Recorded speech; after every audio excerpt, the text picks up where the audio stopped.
are back, everybody. Welcome to another awesome edition of the New Vegas Sand Trap right here on Facebook Live. I'm your host, Dennis Silvers. Glad that you could join us because we have another awesome show to bring you today with a young lady who I think you're thoroughly going to enjoy.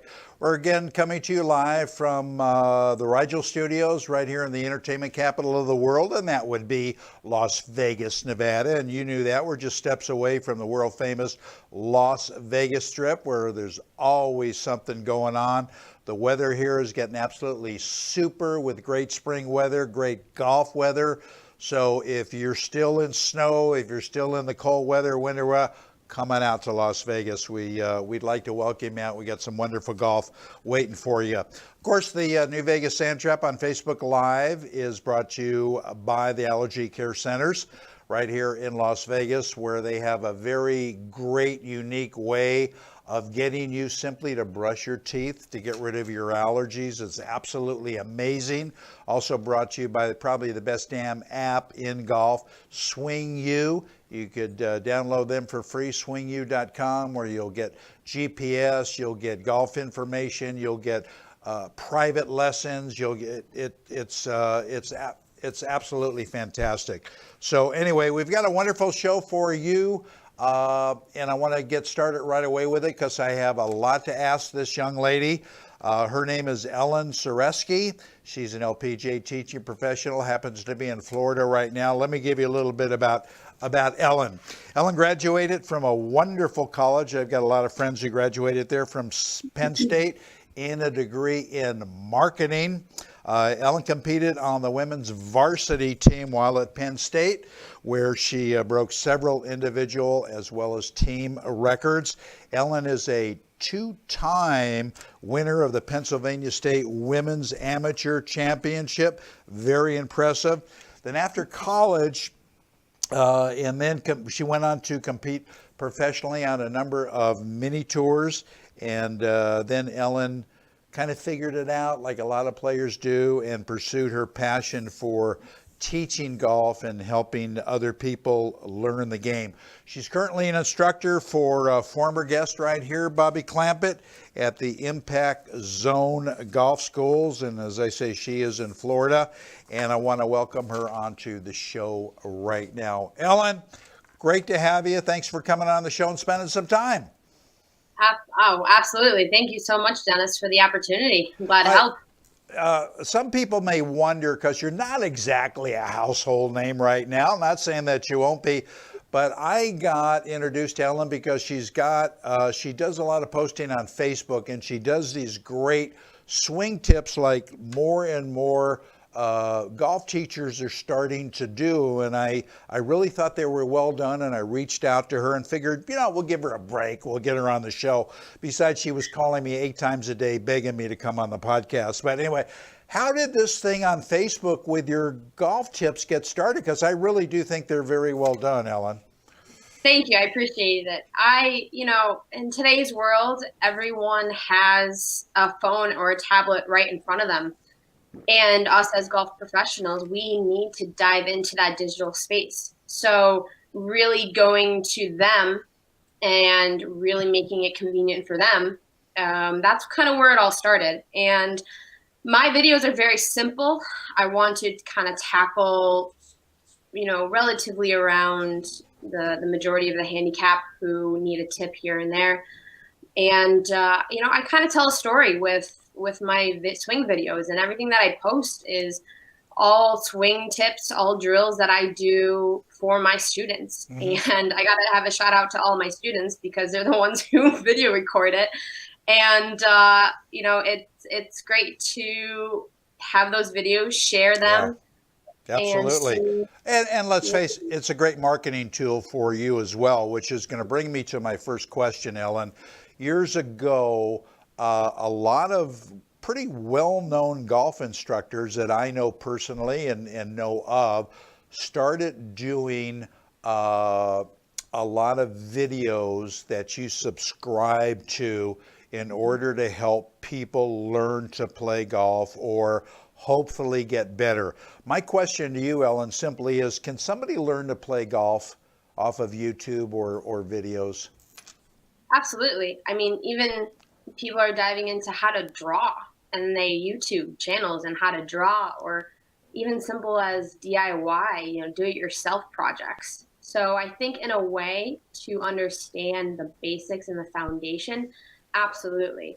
And then you need to, once you get that foundation down, then okay, I want to pursue that. But I think with how much as media and social media have been so well with technology, I think you could, yeah, absolutely, to some certain extent, you can Well, learn see, that. I have to disagree with you a little bit. And I know some of these teachers have been very successful in doing this, and somebody could learn and look at a video 1,000 times to say they want to learn to draw the ball. But don't you think after a while, number one, they go out to the range, they might be practicing the wrong way.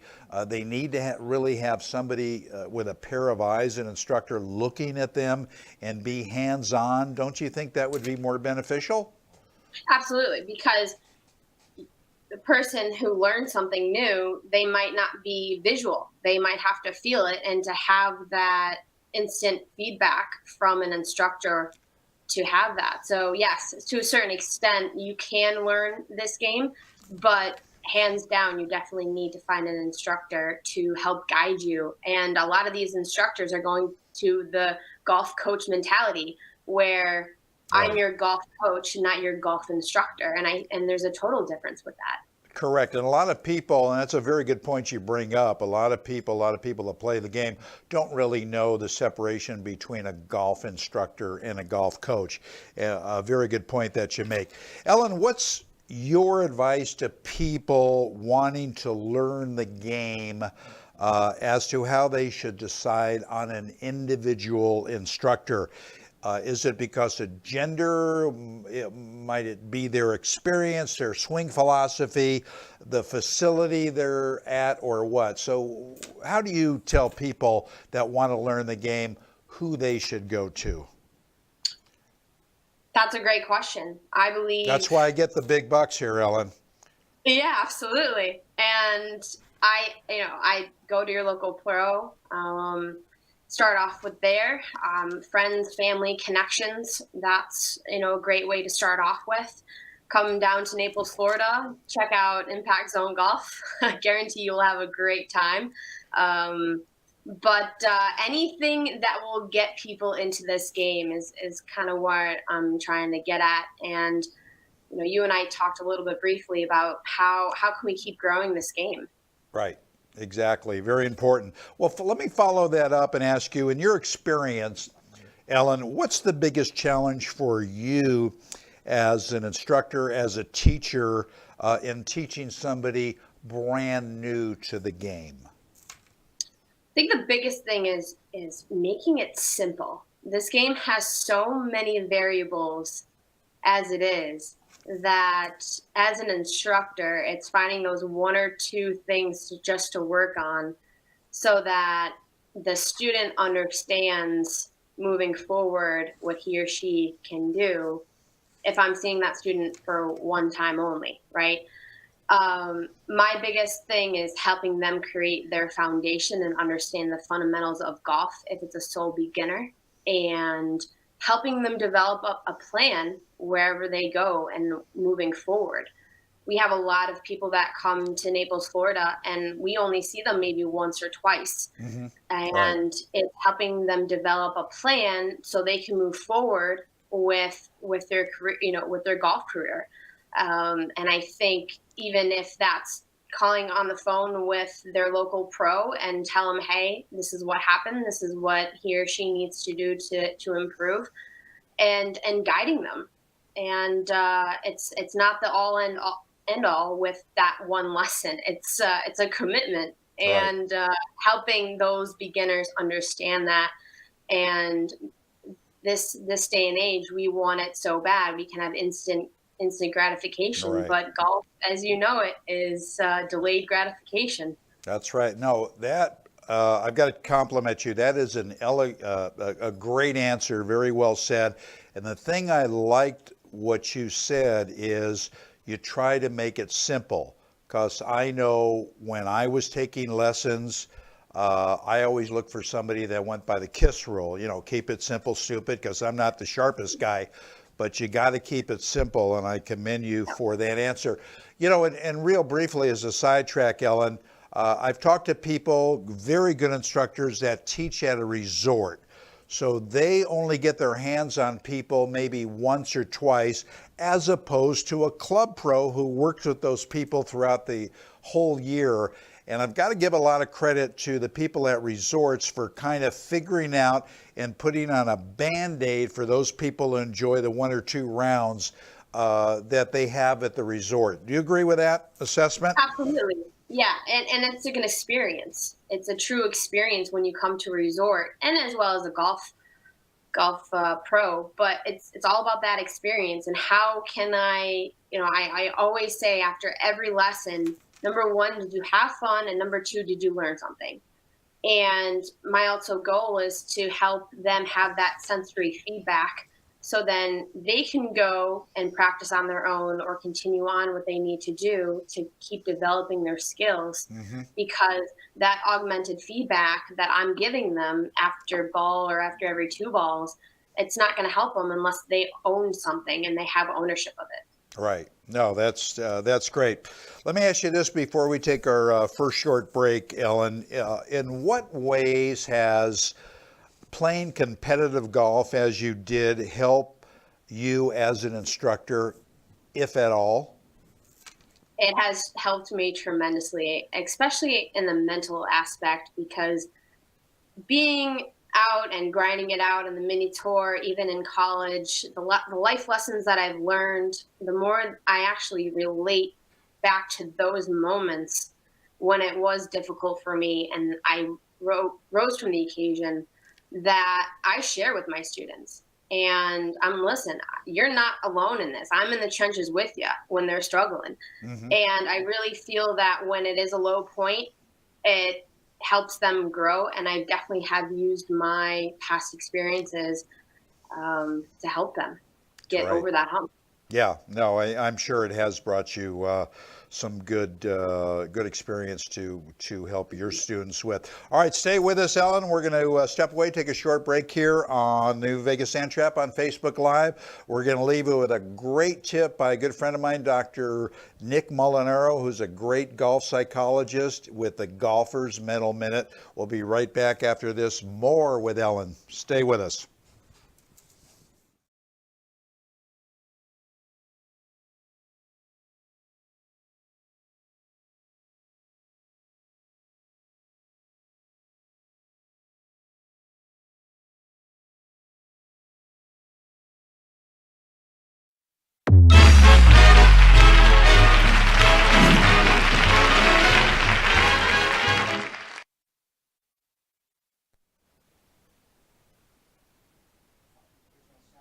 There's no sound.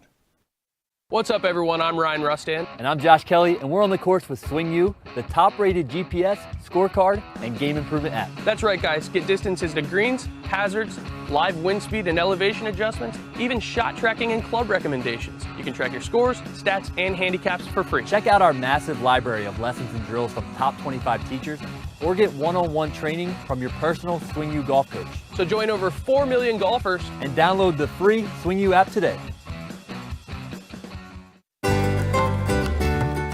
If you're like me and play golf, let's face it, you want to get better, right? Getting better at golf means taking lessons, and these days you have a whole lot to choose from when it comes to instruction.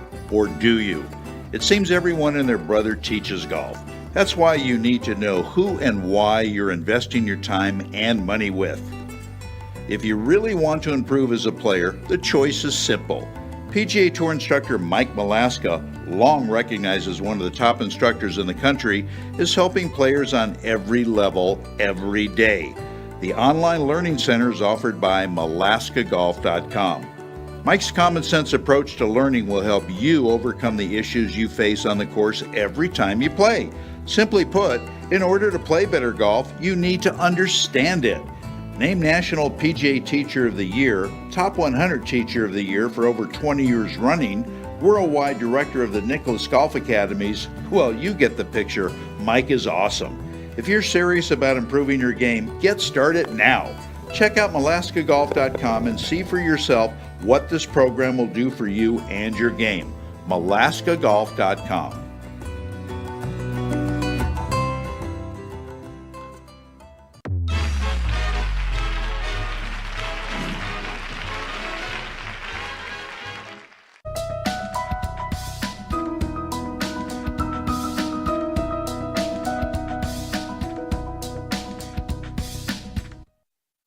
Hi, welcome to the Golfer's Mental Minute.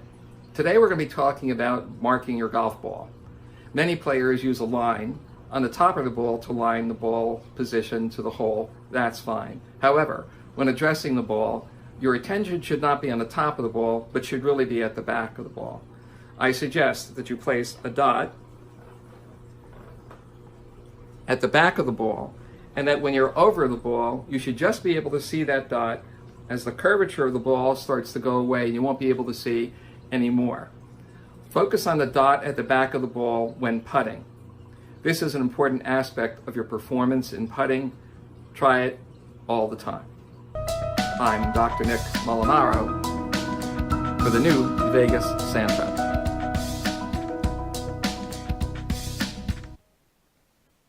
All right, welcome back everybody to the continuation of the New Vegas Sand Trap on Facebook Live here. I'm your host, Dennis Silvers, and we're having a wonderful conversation with Ellen Sareski, who's an LPGA teaching professional in Florida. And by the way, if you have a question you'd like to ask Ellen, just if you're watching us on Facebook Live, just type it in and send it, and I'll get it through my little earbug, hopefully, and we can ask Ellen anything that you have on your mind.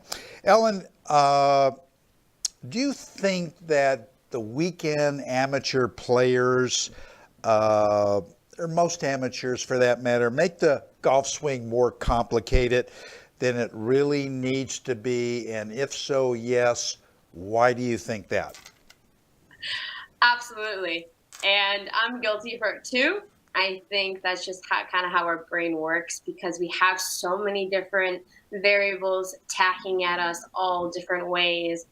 And that, as a golf instructor, keeping it simple for that student is a constant battle. Absolutely. And bringing them back into the one or two things that are important.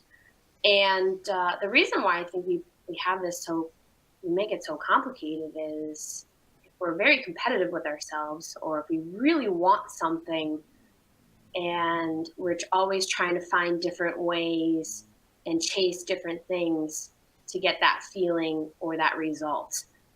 And I find a lot of times everyone is result oriented rather than being in the process and really feeling and understanding the small steps in order to produce that result, which is big thing. And that was one of the biggest things I learned in college, was that when you take care of the small things, the big things take care of themselves. I agree with you. I agree.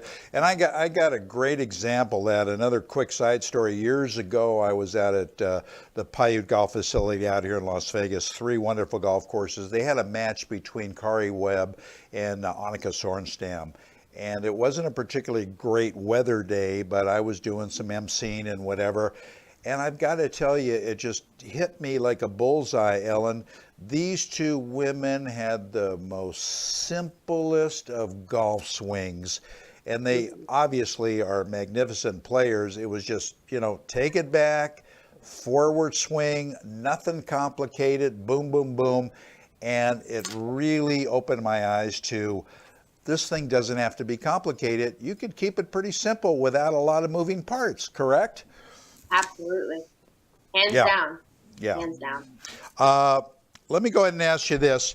How do you feel about training aids, Ellen, in general? And do you use any in your teaching with any of your students? Absolutely.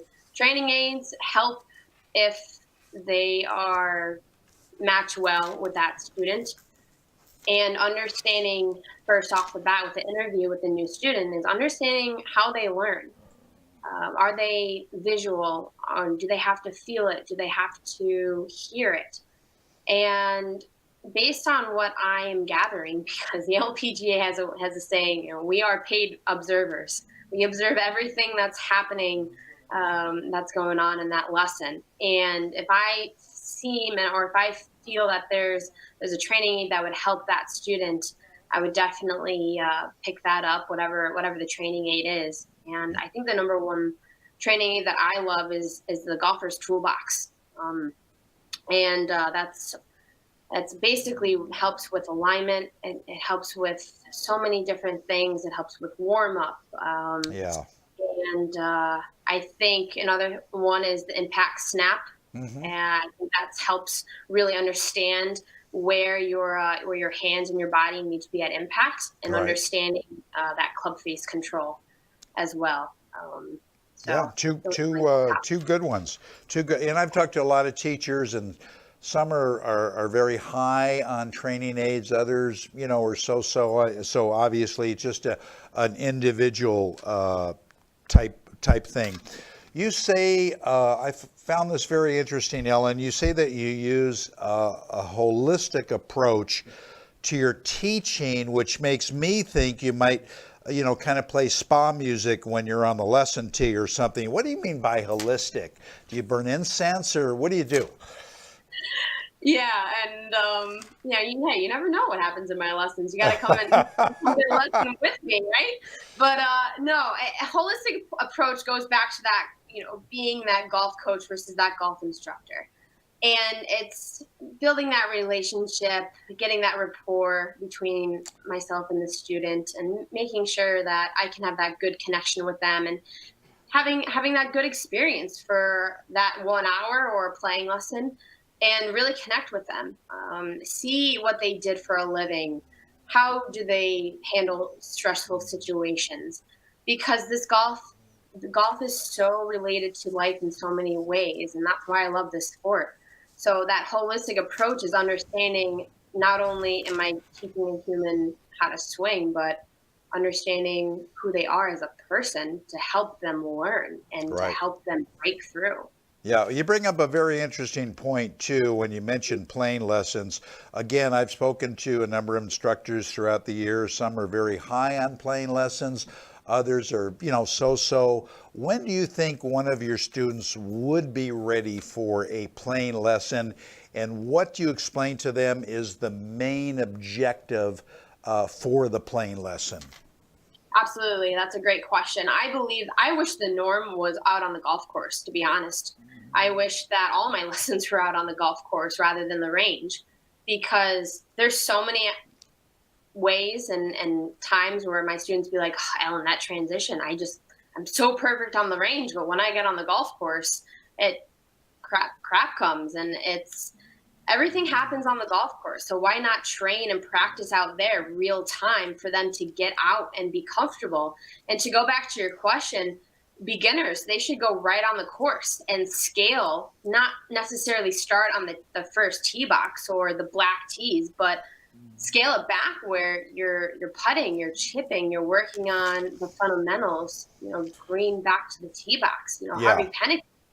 And there's no, are they ready? It's getting them out as soon as they can. So they can have that nice comfort feeling mentally and emotionally, and not feel that fear of messing up or screwing up or who's behind me. And getting them right then and there. I love playing lessons, and I think that golf instructors should have the opportunity to take their students out more often. Yeah, no, I understand what you're saying, but I got to tell you, I disagree with you pretty much on what you said. And the second concern is I may be behind some of these brand new people that are out there trying to get the ball around. You know what I'm saying?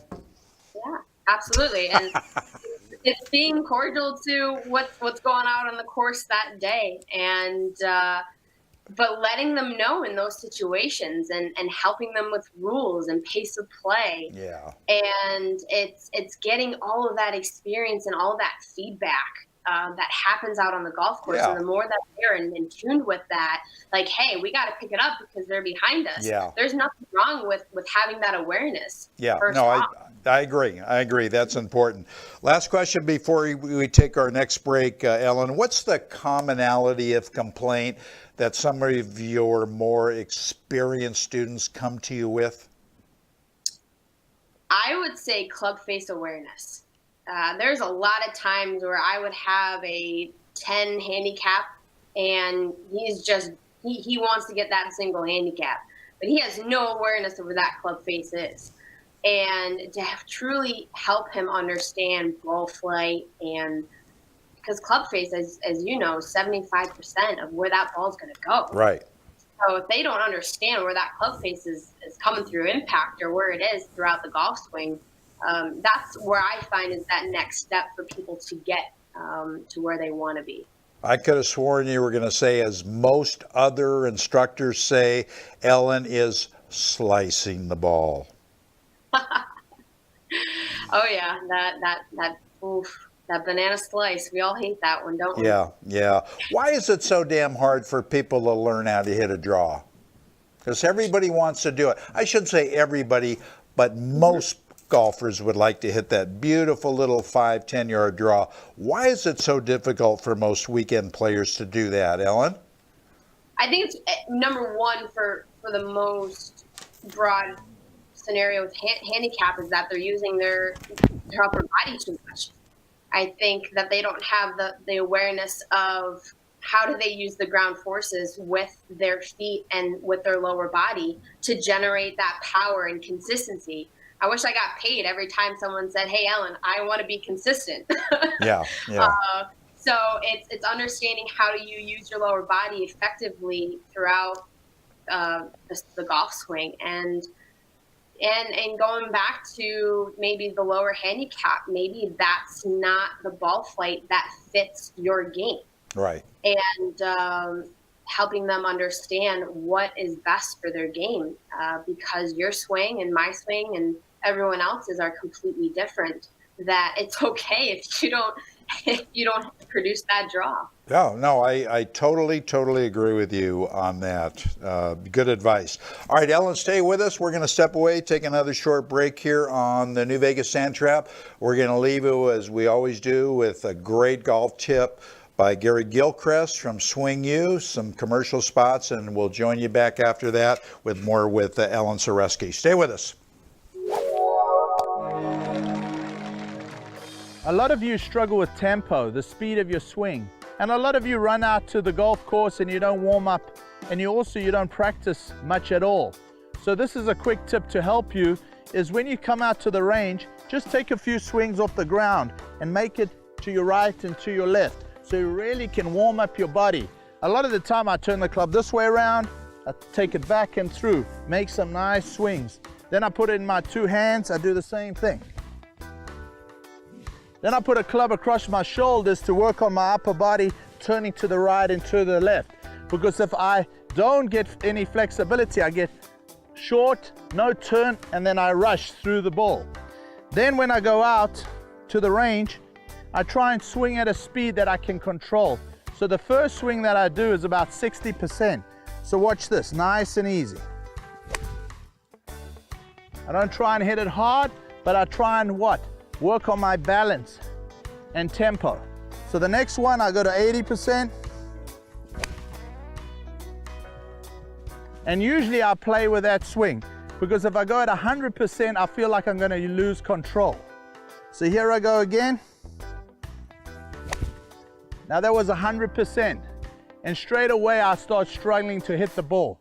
So that tells me, go back to 80%, hit more fairways, hit more greens, and play better golf. Now subscribe so our instructional team can put you on a personalized plan to help you take your game to the next level.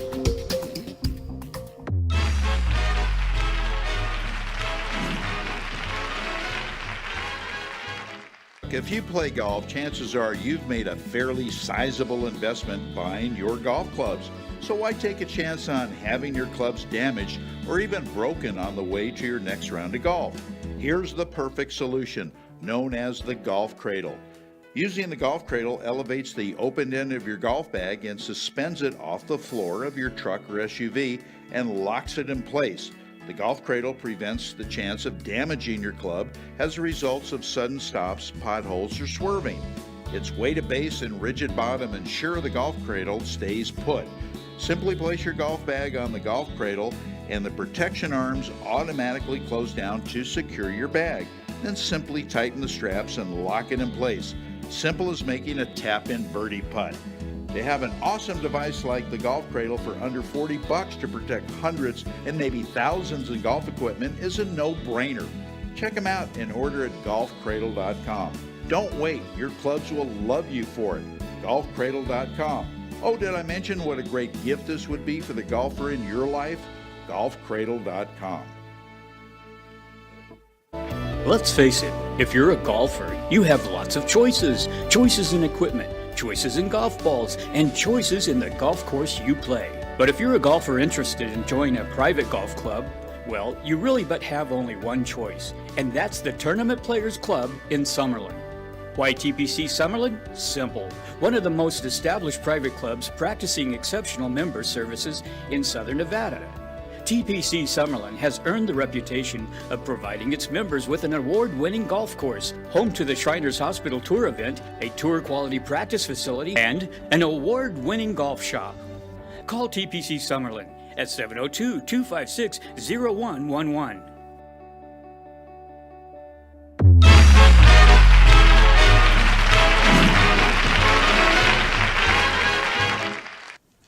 All right, welcome back, everybody. We are continuing a great conversation we're having with our special guest, Ellen Saresky, who's an LPGA teaching professional.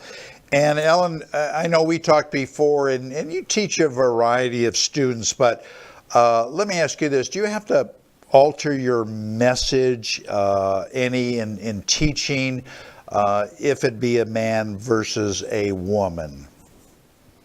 Great question.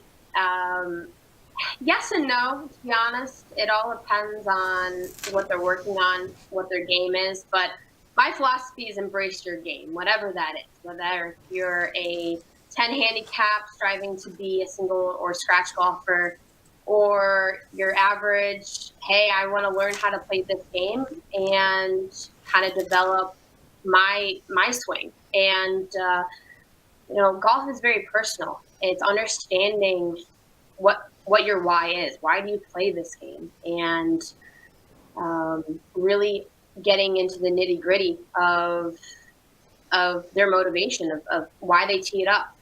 Who do they play with? So what are their goals? And so embracing your game, I felt overall combined all that can happen in what a student wants. So my message is the same. It's embrace your game. And that applies to any type of golfer. Yeah, that's very true. At what age did you, and who was responsible for getting you to develop an interest in learning how to play golf? And who was responsible for working with you and developing your swing philosophy before you got into Penn State? Yeah, so I started when I was 5 years old. I have an older brother, Adam, who's 7 years older than me. And I did everything he did, and that was sports.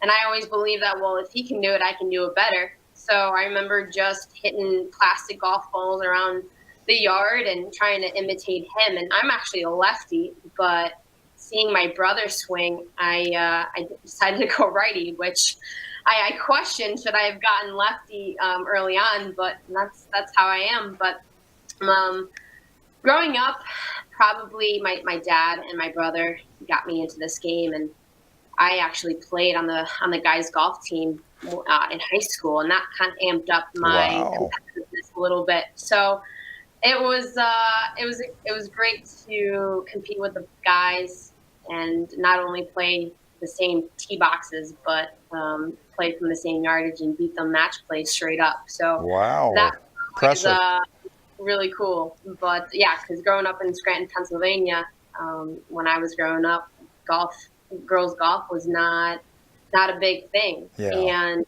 I always remember it was either hang out with my friends or get ready for a golf tournament. Right. And golf was awesome. That's all I wanted to do. And I am still Ellen the golfer in Scranton. But hey, that's who I am. And yeah. Don't you feel you kind of have an advantage because they do say, and I don't know why, golf is a left-handed game. Do you believe that? Yes and no. I think there's some advantages of being a lefty when you play righty, but it all goes to feel. So however you feel, whatever dominant hand or dominant side that you feel, but understanding that as an instructor, because you can be a righty golfer and be left leg dominant, and if you can't feel anything with your right side or pushing off from the right side, what does that do? Yeah, I actually play with a good friend of mine who's a good player. He's a right-handed player, but putts left-handed, and that's somewhat common. It's not certainly a rare occasion, and he's a damn good putter, let me tell you. The American women ever going to win again on the LPGA Tour? Ever going to dominate? Because I think that boat has sailed a long time ago. I think there's always hope. You'll never know who's up and coming. I'm excited to see the women's amateur at the Masters, I think next week. I think that's going to be very exciting to see these up-and-coming players who are going to be on the LPGA Tour very, very soon. And college golf is up-and-coming. I still believe that it is growing. And there always going to be hope for American players. We're never going to just not play this game. I think the biggest thing is making it, fair for pay.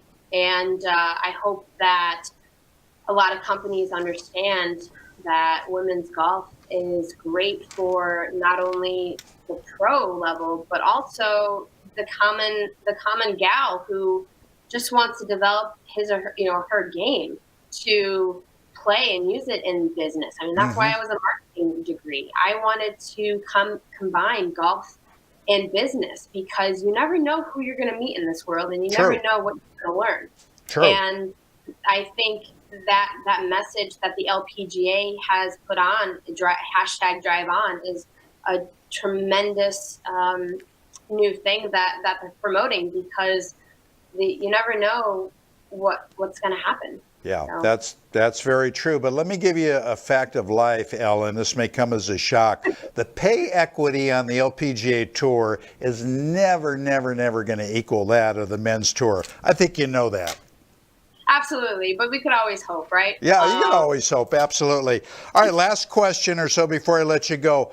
Are women in general, women weekend players, getting the short end of the stick, excuse the expression, when it comes to golf clubs, when it comes to equipment?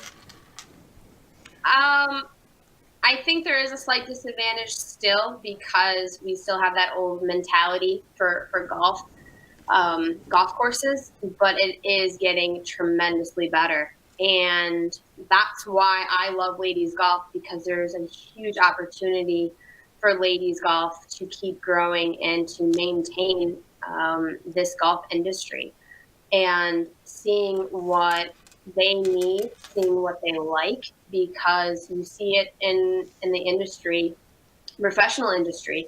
Women are becoming CEOs. They're getting that high caliber jobs now, and golf needs to match up with that, because if not, golf is doing a disservice for itself if we don't strive for that and we help support that growth. I agree. How do you like working for my friend Bobby Clampett, who's a wonderful guy? Impact Zone schools are doing very well. Bobby's a terrific guy, and he's a good boss. Yeah, Bobby Clampett, he's the best, and both him and Mariana, his wife, took me under their wing. I started from ground zero, just being a mini tour player, and they've provided a really good foundation for me to grow for myself as a golf instructor and golf coach. And they're really supportive, and I'm glad I hopped on board with them. Yeah. Now, if somebody comes down to your part of the world and wants to get involved with you, wants to take some lessons, how do they get in touch with you, Ellen?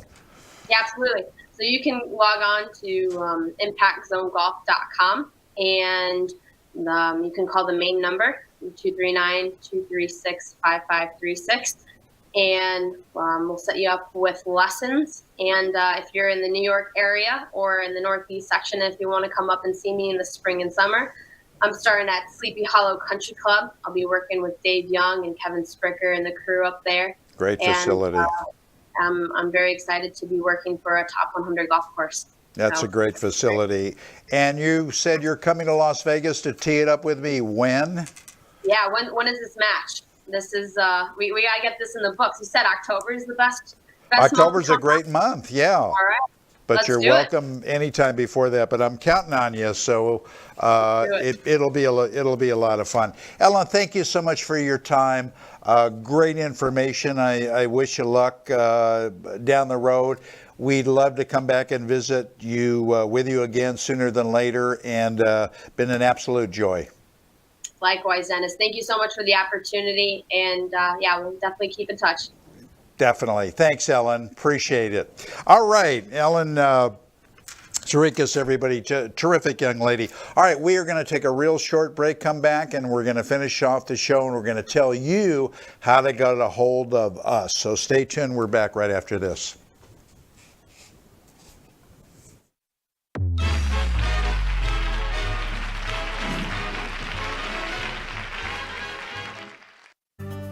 Did you know that over half our population suffers from allergies? There's a new, incredible way to treat allergies that don't involve shots, sprays, pills, or drops. All you do is brush your teeth. This new revolutionary treatment for allergies is only offered by Allergy Care Centers. It's as simple as 1, 2, 3. You simply go to their office and speak to one of their doctors about any allergy history you may have. Then a simple finger stick is done with a few drops of blood placed on your patient card. It is then sent out to their laboratory where it's analyzed. This state-of-the-art test analyzes for 180 potential allergens. After consultation, a prescription is sent to their pharmacy where a specialized serum is mixed with toothpaste, and you simply start to brush your allergies away. It's amazing. So stop suffering with your allergies. This is great for patients of all ages, especially kids. Call Allergy Centers at 702-331-5230. What's up, everyone? I'm Ryan Rustan. And I'm Josh Kelly, and we're on the course with Swing U, the top-rated GPS, scorecard, and game improvement app. That's right, guys. Get distances to greens, hazards, live wind speed and elevation adjustments, even shot tracking and club recommendations. You can track your scores, stats, and handicaps for free. Check out our massive library of lessons and drills from top 25 teachers, or get one-on-one training from your personal Swing U golf coach. So join over 4 million golfers And download the free Swing U app today.